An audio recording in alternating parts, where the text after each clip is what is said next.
नमस्कार, मैं हूं आशुतोष और आप देख रहे हैं एमपी राउंडअप। इंदौर शहर आजकल काफ़ी चर्चा में है। वैसे तो इंदौर शहर स्वच्छता में नंबर 1 है पूरे देश में, हमेशा इसकी चर्चा होती रहती है। लेकिन आजकल दो अलग अलग वजहों से चर्चा में है। एक वजह है MY हॉस्पिटल में चूहे काटने से 2 नवजात बच्चों की मौत की वजह से, और दूसरा एक सड़क हादसे की वजह से। ये सड़क हादसा सोमवार को हुआ और इस हादसे में 3 लोगों की मौत हो गई। कई तरह के सवाल उठ खड़े हुए हैं, भ्रष्टाचार के आरोप लग रहे हैं दोनों मामलों में। MY हॉस्पिटल वाले मामले में तो ये भी आरोप लग रहा है कि अस्पताल प्रशासन ने मामले को छुपाने की पूरी कोशिश की, लेकिन इन दोनों मामलों को लेकर के प्रशासन सवालों के घेरे में है। आज इस मुद्दे पर बात करने के लिए हमारे साथ जुड़े हैं इंदौर से वरिष्ठ पत्रकार प्रदीप जोशी जी। प्रदीप जी, आपका एमपी राउंडअप में बहुत बहुत स्वागत है। जी, सबसे पहले हम बात करेंगे ट्रक हादसे की। जिस सड़क पर यह हादसा हुआ उस सड़क पर रात 11 बजे तक नो एंट्री है। तो आखिर ट्रक कैसे नो एंट्री में घुस गया? क्या यह आए दिन इंदौर में ऐसा होता है? जी जी आशुतोष जी, ये इंदौर शहर में आम बात हो गई है और आम शहरी को ये लगने लगा है कि शायद यही अराजकता सड़कों पर हमें सहन करना पड़ेगी, हमें देखना पड़ेगा, क्योंकि बेड रोक टोक 11 बजे तो शहर में किसी भी रोड पर भारी वाहनों की, मालवाहकों वाहन जो है उनकी एंट्री बंद है।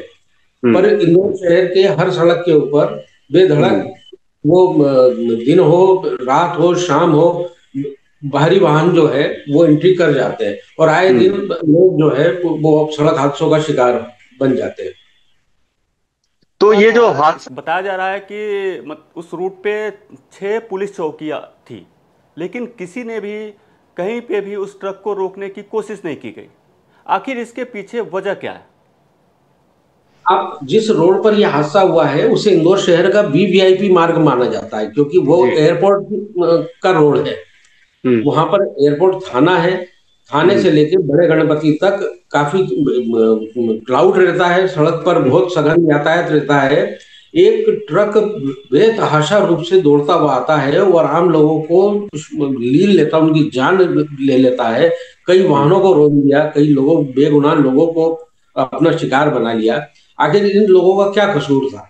मतलब ये जो हादसा हुआ है हृदय विदारक हादसा है और जनता ये पूछना चाहती है जिम्मेदारों से कि आखिर ये अराजकता की स्थिति सड़क पर निर्मित कैसे हुई है, कौन दोषी? जी, तो आपने इस मामले में ट्रैफिक पुलिस के कई अफसरों पे कार्रवाई की है, तो क्या आपको लगता है कि ऐसे जो कार्रवाई होती है सरकार की तरफ से, उसके बाद से जो लापरवाही होती है पुलिस प्रशासन की, वो खत्म हो जाती है? ये कार्रवाई तो उस मामले की एक तरीके लिपअप होती है। कार्रवाई तो होनी ही चाहिए, होगी भी। हादसा हुआ है तो कार्रवाई करेंगे। आप हादसे की रोकथाम के लिए क्या कदम उठाए? क्या सिर्फ उन पुलिस कर्मियों को हटा देने से, पुलिस कर्मियों को सस्पेंड कर देने से, तबादला कर देने से, लाइन अटैच कर देने से हादसे की रोकथाम थोड़ी होगी? हादसे की रोकथाम सबसे पहले तो प्रश्न ये उठता है कि वो ट्रक इतने भी VIP मार्ग पर, सघन यातायात वाले मार्ग पर आया कैसे? और आया तो अब इस घटना की पुनरावृत्ति ना हो, इसकी रोकथाम के लिए सरकार ने, प्रशासन ने क्या कदम उठाए? हमेशा इस इंदौर शहर के अंदर यातायात की समस्या एक सबसे बड़ी समस्या है। हम सिर्फ नंबर 1 स्वच्छता में नंबर 1 आने का तमगा हमारी छाती पे चिपका के जश्न मनाते हैं। सबसे बड़ी समस्या इस शहर की यह है कि यहाँ के यातायात से जनता परेशान हो चुकी है, दुखी हो चुकी है, और इसका कोई इलाज प्रशासन के पास में मैदानी तौर पर नहीं है। कागजों पे योजनाएं बनती है, ट्रैफिक प्लान बनते हैं, ट्रैफिक सुधार की बातें होती है, ट्रैफिक सप्ताह मनाए जाते हैं, पर कागज पे कुछ भी नजर, मैदान में कुछ भी नजर नहीं आता। ये सारी योजनाएं कागज से बाहर आ ही नहीं पाती है। तो परेशान हाल जनता को निजात देने के लिए ये दूसरी समस्या ये है कि लक्ष्मीबाई अनाज मंडी, शहर के भीतर हो गई है, शहर उसके बाद तक बढ़ गया है। ऐसा नहीं है, माल वाहकों का भी आना बहुत जरूरी है, उसका एक टाइम निर्धारित कर दिया गया था। अब लक्ष्मीबाई नगर मंडी हो, अनाज मंडी हो, या सहयोगितागंज अनाज मंडी, जिसे छावनी अनाज मंडी भी कहा जाता है, ये शहर के बीच में स्थापित हो गई है। हाथीपाला, वहां पर लोहे का कारोबार होता है, वहां पर भी बड़े वाहन का आना जाना लगा रहता है। ट्रांसपोर्ट नगर शहर के बीच में आ गया। अब हमेशा से पिछले 2 दशक से ये बातें हो रही है कि इन मंडियों को, बड़े बाजारों को, जहां पर भारी वाहनों का आना जाना है, इनको शहर के बाहर स्थापित किया जाएगा। जगह हो गई है, विस्थापन की तैयारियां चल रही है, पर बाजार वहीं यथावत लग रहा है। सबके नाम से, व्यापारियों के नाम से सब अलॉट हो चुकी है चीजें, पर व्यापार शहर में ही होता है। और ये लोग वाहनों का आना जाना हो रहा है, और आए दिन सड़क हादसे हो रहे हैं। और इंदौर में तो रिकॉर्ड तोड़ दिया, इतने एक्सीडेंट, इतने रोड एक्सीडेंट है।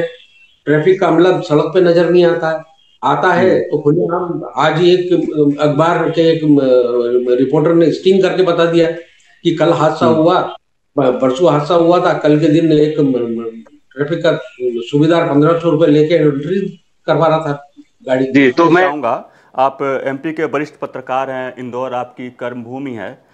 ट्रैफिक पुलिस पर आरोप लग रहे हैं कि भ्रष्टाचार हो रहा है ट्रैफिक पुलिस में, ये आरोप कहां तक सही है? बिल्कुल आरोप नहीं है, ये तो सत्यता है। आप इंदौर शहर की, मेरे सहित आप तमाम सारे जितने भी आपके पत्रकार मित्र हैं, आप उनसे भी बात करते हैं। इंदौर शहर में एक दस्तूर बन गया है कि बेरोक टोक वन वे में एंट्री वाहन चालकों की होती है। ट्रिपल सवारी पर कोर का अंकुश नहीं है। मोबाइल फोन पे बात करते हुए वाहन चलाने वालों पे कोई कार्रवाई नहीं है। सीसीटीवी कैमरे से निगरानी की बड़ी बड़ी बातें की जाती है। लोग का वन वे में घुस रहे हैं, कानून तोड़ रहे हैं, कोई उस पर अंकुश नहीं है। ट्रैफिक का अमला शहर के आपको किसी रोड पर नजर नहीं आएगा। पीक आवर्स के अंदर भी पुलिस सिर्फ चालान काटने में विश्वास रखती है।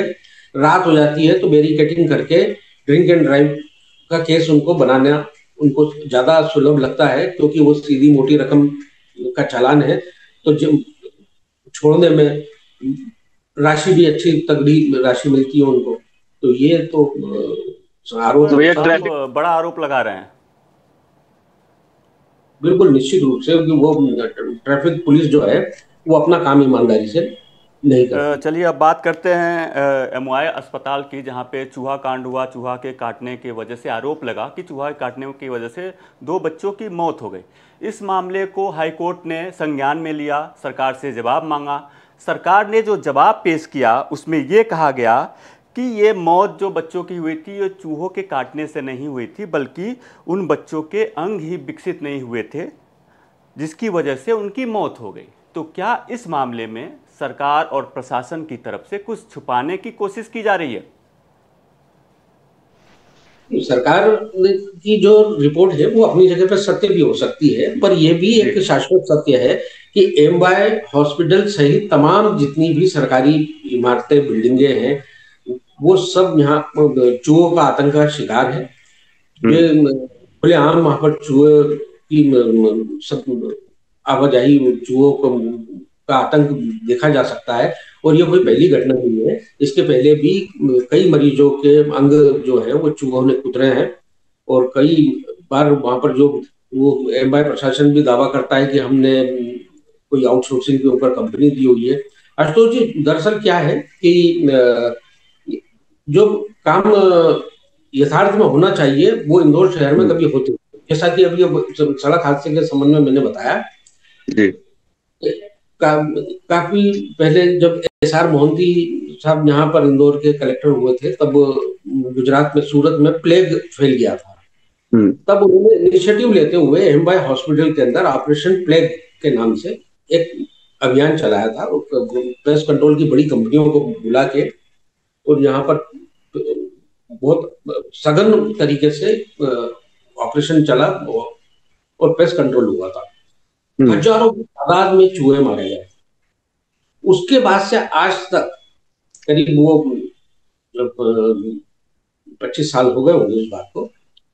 उसके बाद से आज तक कोई अभियान नहीं चला, और ये कागजों पे दावा किया जाता है कि किसी कंपनी को उन्होंने पेस्ट कंट्रोल का ठेका दिया हुआ है। फिर भी ये घटना एमवाय हॉस्पिटल में होती है। 2 मासूम नवजात शिशु की मौत जो है वो दर्दनाक है, और अगर चूहे के काटने से हुई है तो ये बहुत बड़ा पाप है, और इस पाप का जिम्मेदार जो है वो एमवाय प्रशासन है। भले पोस्टमार्टम रिपोर्ट बता रही है कि उनकी कुछ और बीमारियों से मौत हुई है, पर आप समझिए कि माननीय उच्च न्यायालय ने भी इस बात को स्वतः संज्ञान में लिया। इसमें तो इसमें तो शुरू में मानने के लिए तैयार ही नहीं था कि चूहों ने काटा है बच्चों को। नहीं, चूहे हैं इस बात को तो प्रशासन को मानना पड़ेगा। एमवाय हॉस्पिटल में चूहों का आतंक है इस बात को तो मानना पड़ेगा। भले वो बच्चों की मौत की रिपोर्ट क्या कह रही है वो एक अलग विषय हो सकता है, पर ये बात तो सत्यता तो सभी को स्वीकार करना पड़ेगी। जिसका आना जाना एमवाय हॉस्पिटल में होता है उनकी मुलाकात चूहों से होती है, देखते हैं वो। स्वास्थ्य विभाग में केवल एमवाय हॉस्पिटल की बात नहीं है। कल एक जबलपुर से भी खबर हमारे पास आई थी, वहां भी सरकारी हॉस्पिटल में चूहों ने 2 लोगों के पैर कुतरे थे। तो मतलब स्वास्थ्य विभाग में ऐसे स्वास्थ्य जो अस्पताल हैं मध्य प्रदेश के सरकारी अस्पताल, वहां पे ऐसे मामले आम हो गए हैं आजकल। जी बिल्कुल बिल्कुल आम हो गए हैं, आप सत्य कह रहे हैं। और प्रशासन शासन को सोचना चाहिए। और मुझे तो बड़ा दुख होता है कि ये इंदौर शहर जो है जिसकी ख्याति पूरे विश्व में है, जिसे खान पान का शहर माना जाता है, जिसे संस्कृति का शहर। ये चूहे वाली जो एमवाय हॉस्पिटल का चूहे वाला जो कांड हुआ है ये दूसरे देशों के अखबारों में भी छपी है, तो एक तरह से जी जी। और जिस शहर के प्रभारी मंत्री खुद मुख्यमंत्री हो तो उन्हें तो ज्यादा चिंता करना चाहिए। इस मुद्दे पे मैं आऊँगा कि इंदौर में इतने बड़े बड़े नेता हैं, सीएम खुद इंदौर के प्रभारी मंत्री हैं, ऐसे में इंदौर में ऐसी लापरवाहियां कैसे हो सकती हैं और क्यों हो रही हैं? लापरवाही आशुतोष जी, मेरा ऐसा मानना है कि प्रशासन पे अब किसी का कंट्रोल नहीं रह गया। इंदौर के कद्दावर नेता हैं श्री कैलाश विजयवर्गीय जी, दबंग स्वभाव के हैं, कंट्रोल रखते हैं, लगाम टाइट रखते हैं। उनकी खामोशी खलने वाली है। 8 बार की यहाँ की सांसद रही है, लोकसभा की स्पीकर रही है सुमित्रा जी, वो खामोशी भी खलती है। लोगों को नेताओं की चुप्पी अब चुभने लगी है। ये चुप्पी निरंकुशता को बढ़ावा दे रही है। प्रशासन के ढीले रवैये को स्वीकार कर रहे हैं वो लोग। आम जनता जो है, मतलब आप सोचिए ना कि नेता मुखर होते तो माननीय हाईकोर्ट को संज्ञान लेने की आवश्यकता क्या थी? क्या क्यों नहीं खड़े हुए सारे लोग एक साथ के? इनका हृदय द्रवित क्यों नहीं हो गया इतना हादसा को देख के? और ये आज घायलों से मिलने जा रहे हैं, तीमारदारी के लिए जा रहे हैं, पूछने जा रहे हैं। प्रशासन को बिठा के मीटिंग करके क्यों नहीं बात की गई कि सड़कों पर ये अराजकता क्यों है, एमवाय हॉस्पिटल में ये अराजकता क्यों है, क्यों नेताओं के दौरे नहीं होते हैं? तो ये बड़ी सोचने वाली बात है। जनता बड़ी दुखी है और शासन के स्तर के ऊपर बहुत लगाम टाइट करने की जरूरत है। एमपी राउंडअप में आज बस इतना ही। मध्य प्रदेश से जुड़ी तमाम बड़ी खबरें देखने के लिए देखते रहिए एमपी तक।